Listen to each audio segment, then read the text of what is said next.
ஒவ்வொரு வீட்டு கதவை தட்டுவேன். அவங்க சொல்லுங்க, யாருமா இயேசு அனுப்பியிருக்கிறா? வருத்தப்பட்டு பாரம் சுமக்கிறவர்களே நீங்கள் எல்லோருமே இடத்தில் வாருங்க, நான் இழைப்பார். இந்த ஒரு வசனத்தை எடுத்துப்பங்க. ஒரே வசனம் தான் எனக்கு தெரியும், வேற வசனம் எனக்கு தெரியாது. வருத்தப்பட்டு யார இருந்தம்மா பாமா இயேசுவை அழைக்கிற. எவ்வளவு வியாதி உள்ளவர்கள் தெரியுங்களா? குடிக்காரர்கள். ஒரு வீட்டுக்குள்ள போறோங்க, ஒரு அம்மா அழுதுட்டு இருக்கிறாங்க. அவங்க இயேசுவை அறியாதவர்கள்.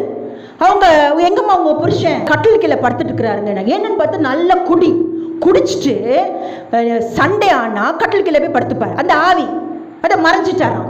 அந்த அம்மா ஒரே அழுதுட்ட. ஒரு நாள் நாங்களாம் வாலிப பிள்ளைங்க போய் ஜோம் பண்றோம், ஆண்டவரே இந்த கட்டிலுக்கு இருக்கிற ஆவியை மேலே படுக்க வைங்கப்பா அப்படி ஜோம் பண்ணும், இந்த ஆவியை துரத்துங்கப்பா. அப்ப எங்களுக்கு தெரிஞ்சது ஒரே ஒரு அந்த அம்மா பாரப்பட்டாங்க, அவ்வளவுதான். இந்த மனைவி பாரத்தை எடுத்து போடுங்கப்பான்னு சொன்ன உடனே அடுத்த வாரம் போறாங்க சண்டே அன்னைக்கு. அந்த மனுஷன் எழுந்து உட்காந்து சேர்ல உட்காந்துட்டு எங்களை வரவேற்கிறார்.